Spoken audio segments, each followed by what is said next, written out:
Michael Vick. For those who don't know, Michael Vick was considered the best running quarterback of all time and by far one of the most electrifying players in the NFL during his time playing and all time to a lot of people. His straight up speed and agility along with his elusiveness and fantastic arm power made Michael Vick a celebrity and making everyone want to be like him. He got big brand deals with Nike and even had his own shoe line, and everybody remembers the classic commercial, The Michael Vick Experience. However, things ended up taking a bad turn for Michael Vick as in 2007 he was charged with the act of dogfighting, which he later admits guilty and got arrested and was out of the league for a while. However, later in 2010, Michael Vick finally got back to the NFL and even got a signing from the Eagles for a 1-year deal to prove himself. He did not start right away and remained a backup QB to Kevin Kolb. Kevin Kolb ends up going down with an injury, and next thing you know, Vick is the starting quarterback of the Eagles and sparks a great season, and the Eagles end up going 10-6, including a crazy comeback win against the Giants. They do end up making the wild card round and lose to the Packers, but Michael Vick finally got some of his mojo back as he got comeback player of the year and made the Pro Bowl that year as well. After his time with the Eagles, he went to the Jets for a short period and ended his career off with the Steelers and eventually retiring in 2015. Randall Cunningham. Now, he's a little less known to a lot of people because he played mostly in the 80s and the 90s, but those who saw him play know he means business. Like Vick, Cunningham is also a very notable scrambling quarterback and was also quick and agile and made some of the most famous plays of the NFL during the 90s. Randall Cunningham also was treated like a celebrity and got to hang out with some of the most popular people in the world during that time. Randall Cunningham ended up having a downfall as injuries and lack of will to play of the game led Randall Cunningham out of the NFL spotlight for a little while, until his amazing comeback season in 1998 with the Vikings, where he threw for 3,704 yards and 34 touchdowns and was part of one of the best offenses in NFL history. Unfortunately, the Vikings lose to the Atlanta Falcons due to a missed kick. Cunningham ended up leaving the Vikings and went to the Cowboys for a year and the Baltimore Ravens for about half a season and retired in 2001. Overall, both quarterbacks are so similar to each other, it's kind of weird. I mean, both players were more mobile quarterbacks and treated like celebrities. They both had a downfall of some sort and they both had amazing comebacks. The real question I'm going to try to answer today is, who's better? Stick around and watch this video to find out my answer. Hello everybody, I am Mark the Great, back with another video, and today I'll be comparing two of the most electrifying quarterbacks of the generations and putting them head to head to decide who was the better quarterback. Now, this video is similar to my Aaron Rodgers versus Brett Favre video, as I'll get certain attributes with quarterbacks and compare them head to head to figure out who is the best rushing quarterback in NFL history. If you guys like these videos, I highly recommend you subscribe to this channel, as you will be the first to all kinds of NFL content and all that good old stuff, so you don't want to miss out. And if you guys can drop a like on this video, that'll be much appreciated. And with all that out of the way, onto the video. Quick disclaimer, I'll be comparing the two quarterbacks based off my own final verdict, along with comparing certain attributes that relate to each quarterback. For this video, the attributes will be passing ability, mobility, their primes, and their comebacks. So if you guys like these types of videos and want to recommend a certain matchup, then comment down below on which players you would like me to compare, and I'll try to do my best to make a matchup, and it could be any player from any era. So with all that done, let's continue. The passing ability is actually very interesting for both, so let's talk about it. First, let's talk about Michael Vick. Michael Vick is considered to be a gunslinger quarterback. Now, for those people who don't know much about what a gunslinger is, I do have a video on Aaron Rodgers versus Brett Favre, and I recommend you watch that video as I go into deeper detail on what it is. There should be a card, so you can just click on it. But just to do a quick recap, a gunslinger is just a quarterback that likes to force the ball into tight places. Now, in Vick's career, he has thrown for 22,464 passing yards and 133 touchdowns, along with 88 interceptions, and has a 56.2 completion percentage. Now, I'm not going to really sugarcoat this, but these stats are not that great. I mean, they're okay, but they're not really great by any means, and this is no surprise to me at all, as Mike Vick was not really known to be a high-end passer like Tom Brady or Peyton Manning. Vick was an average to below average passer, especially with his time with the Atlanta Falcons. Now, I will give Michael Vick somewhat of a pass here because of his circumstances. For most of Vick's career, he has been playing with the idea of running the ball, and the Atlanta Falcons have been building their offense around the idea of Vick running the ball, and head coach at the time, Jim Mora Jr., did not know how to really work with Vick as a passer. It was only when he went to the Eagles with Andy Reid is when he unlocked most of his passing potential. So when you think about it, Vick was mishandled most of his career, and he spent a lot of time on the sideline due to his dogfighting scandal and injury in his later years. However, Mike Vick is also well known for having a big arm and can throw deep passes with ease, which is showcased even more with the Eagles, where Vick had a speedster wide receiver in Deshaun Jackson. Now, as for Randall Cunningham, he was very similar as well, and they are so similar passing wise size that it's almost creepy. Cunningham has thrown for 29,979 passing yards, 207 touchdowns, and 134 interceptions, and has a completion percentage of 56.6%. Like Vick, Randall Cunningham is also a gunslinger and has a big arm as well, and like Vick, his are not too great either, but he does have more touchdowns and interceptions and has a slightly higher completion percentage. However, Cunningham did play 21 more games than Vick, and some think that it's not a lot, but you have to think that's a whole season and an extra 5 games as well, so you'd have to take that into account, and you really can't decide until you do their averages, so let's compare. For Michael Vick, he has thrown for 22,464 passing yards in his career, like I said earlier, 133 touchdowns and 88 interceptions with a completion rating of 56.2%. Along with that, for per game averages, it goes as the following. Vick has thrown for an average of 157.09 passing yards a game and 0.93 touchdowns per game, along with 0.615 interceptions. Vick has an average career QBR of 47.725 and an overall passer rating of 80.4. As for Randall Cunningham, he has thrown for 29,979 yards and 207 touchdowns, along with 134 interceptions, like I said earlier,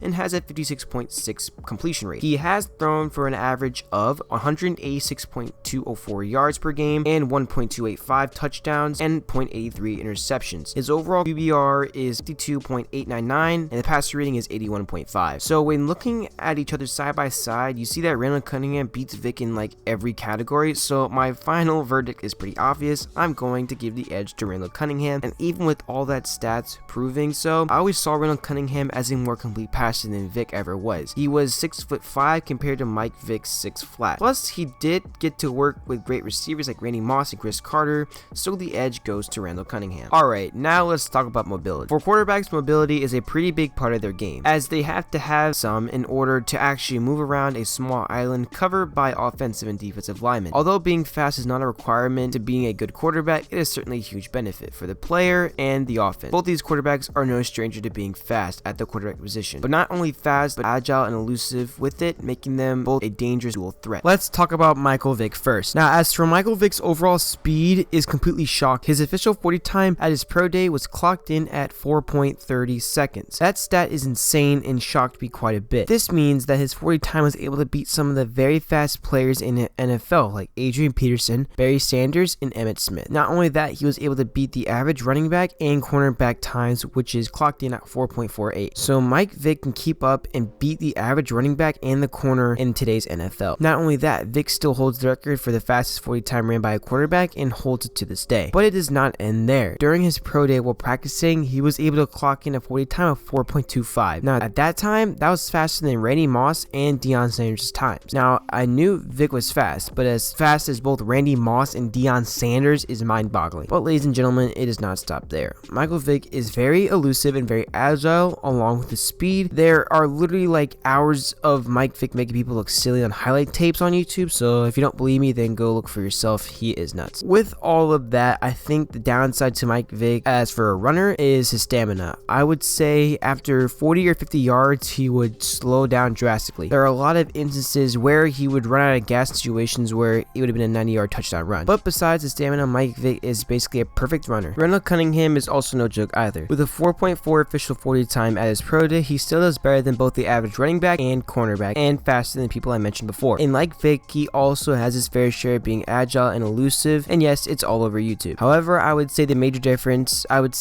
is the startup time. Randall Cunningham is not super fast out of the gate, and that can allow the defensive lineman to get to him if he's not careful. Over time, his speed increases. So who is faster? Well, it depends. In short distance, I would give it to Michael Vick. However, in longer distance, let's say 100 yards, I would give it to Cunningham, as Mike Vick will not keep his top speed for long. My point is further proven when Michael Vick was asked this question, who was faster between him and Randall Cunningham, on Instagram, and his response goes like this: haha, this is a good one. RC, implying it's Randall Cunningham, had great inline speed. I'll say me in the 40, but Randall in the 100. So you guys can take that information as you will, but let's move on to stats. Michael Vick in total has rushed for 6,109 yards and 36 touchdowns, which was the record for all QBs until it was recently broken by Cam Newton. Now this is pretty good, as when you look at these two stats, it looks like running back stats, and then realizing that they belong to a quarterback will probably make you question your sanity. His yards per run is 7 yards, which is crazy because you have to think, every time Michael Vick attempts to run the ball, he'll average 7 yards. That's almost a first down. Now, of course, that's a lot to take in, so let's dive into Randall Cunningham. In the case of Randall Cunningham's career, he has totaled 4,928 rushing yards and 35 touchdowns, and has averaged 6.4 yards per rushing attempt. Now, like in the passing segment, it is pretty one-sided as for stats goes, but with all the information, who is a better rusher? I'll have to give the edge to Michael Vick here. Vick has an easier time getting around and being more mobile than Cunningham was. Vick's awareness in the pocket is insane and can handle a blitz better than Cunningham could. Now, don't get me wrong, Randall Cunningham is crazy fast, but at times, I don't think Cunningham is fast enough or loose enough to actually make something happen. I see Vick as a move around in the pocket and make an actual, gain in yards by his leg kind of guy, and I see Cunningham more like a just keep evading until a wide receiver gets open or gets a hole and run kind of player. Vick will always try to make a play whether it works or not, while I see more Cunningham kind of a player who works with the play, not exactly makes one himself. Another big thing to point for these two players are their primes. Now, this is kind of tough for both players as both Vick and Cunningham. Vick lost a lot of his potential after his dogfighting scandal back in 2007, and it was just before the Falcons had their big boom, and Randall Cunningham was not in a great system with the Eagles, and injury plagued his career, which also takes away a lot of his potential. But nevertheless, I'm going to choose out of their best years and do a comparison. So let's start with Michael Vick. I would say his prime would be his 2002 season, his 2004 season, his 2005 season, and his 2006 season. And for Randall Cunningham, I'm going to go with his 1988, 89, 90, and his 1994 season. So with all that out of the way, let's compare. From all the seasons for Michael Vick I previously mentioned, combined, he has thrown for 10,135 yards, 65 touchdowns, and 46 interceptions, and a completion percentage of 54.8. As for rushing stats, Vick has ran for 3,315 yards and 19 rushing touchdowns, and had a 7.2 yards per carry. Now, these stats are not bad here, and for the rushing stats, that's actually pretty great. But as for passing yards, I find those numbers to be pretty underwhelming. I think the average quarterback should have at least 12,000 yards in the course of 4 years. But the reason why this number is so low because Michael Vick did not throw for 3,000 yards in 2002, 2004, 2005, or 2006. And he only threw for 20 touchdowns in 1 out of those 4 years. I mentioned, but that just proves my point of Vick not being a spectacular passer, but these are the stats. Now let's get to Randall Cunningham. As for Cunningham, here are his stats for the years I mentioned earlier. 19,903 passing yards and 91 touchdowns and 57 interceptions, and has a completion percentage of 55.2. On the ground, Cunningham totaled 2,475 rushing yards, 18 rushing touchdowns, and averaged 6.3 yards per carry. Now, these stats do make a little more sense, and it's far more balanced. Sure, he does have less rushing yards and touchdowns, but his passing stats are more up to par. So now that we got all the stats down, but there's a little more to it. How did they impact their team? Well, let's have a quick look at Vick. In 2002, the Falcons did go to the playoffs and actually beat the Green Bay Packers at home, which was very impressive and upset to say the least. In 2004, the Falcons went 11-5 and made the NFC Championship game where they lost to the Eagles. As far as Cunningham, he actually never won a playoff game with his time in Philadelphia. So,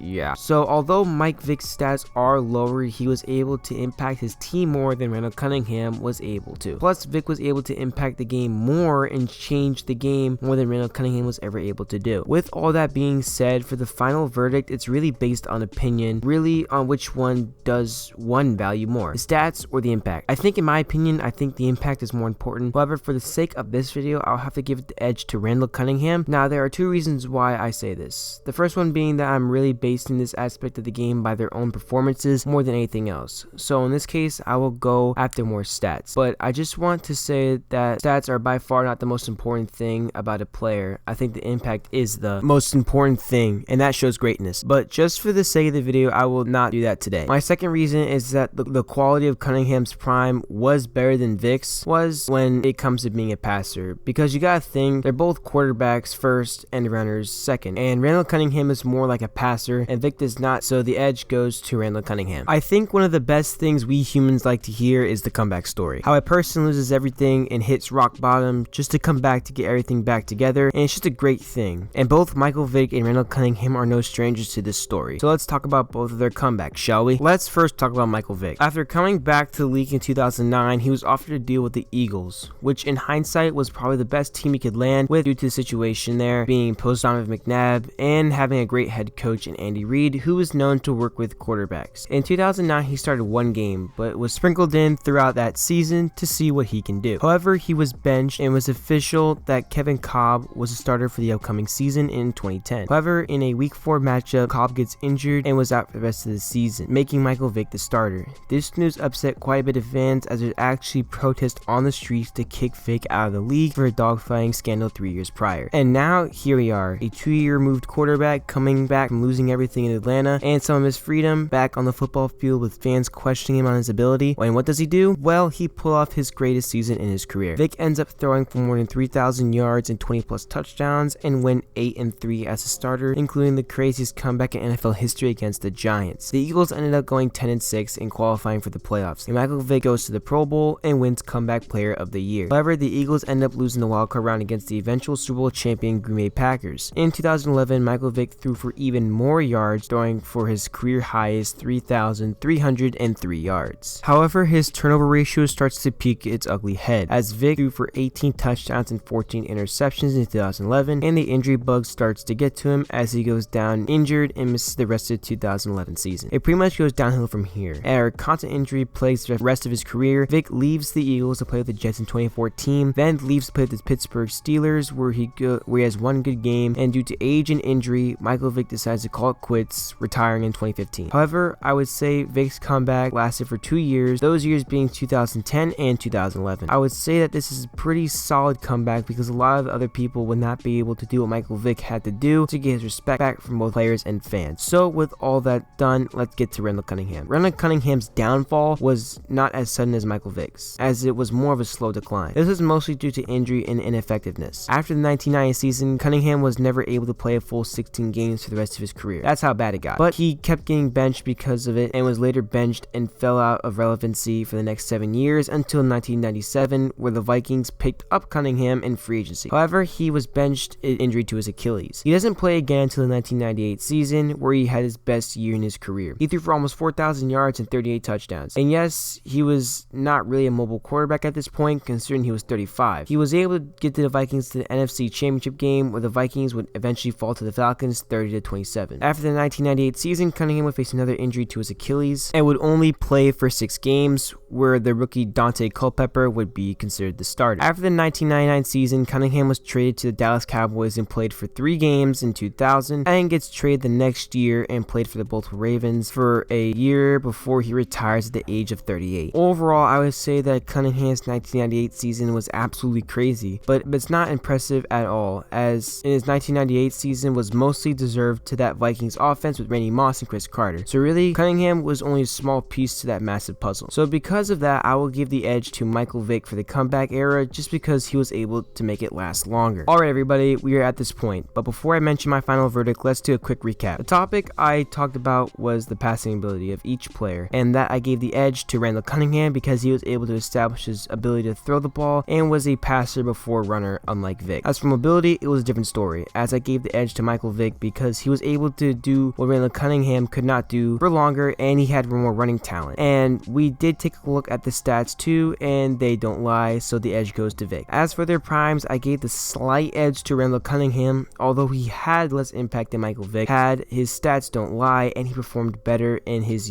best years than Michael Vick was able to do, despite his failure to win a playoff game. Although it could have went either way, I decided to give the edge to Randall Cunningham. As for comebacks, I gave the edge to Michael Vick due to the fact that he was able to last a little longer than Randall Cunningham and was less bogged down by injury and was able to become his own player rather than a small piece. So I give the edge to Michael Vick for the comeback. Now we have all the data for these two players. Who is better? Who would you have on your team? For me, the winner of this matchup, I'll have to give it to Randall Cunningham. My reason for choosing this is because I see Randall Cunningham as a quarterback, or at least more of a quarterback than Vick was. I would much rather have Randall Cunningham on my football team than Michael Vick because he was more balanced between passing and running. Put Cunningham around better talent, and I see him being the greatest mobile quarterback to ever play. Sure, Vick was a better runner, but I'm making a comparison between quarterbacks, not running back. Despite my final verdict, this could have went either way, and if you told me that Michael Vick was a better quarterback than Randall Cunningham, I would actually accept that opinion with some solid evidence, of course. But for this video, the winner is Randall Cunningham. Alright everybody, this is my closing, so if you have happened to disagree with my final verdict, feel free to comment down below and state your opinion, as I would like to hear it and would like to debate as well, as that could be pretty cool. If you have liked this video, then of course leave a like, and if you are new, consider subscribing. If you have any good matchups for me to do a video on, then let me know in the comments as well. And with all out of the way, I hope you enjoyed the video, and I'll see you guys next time. Peace.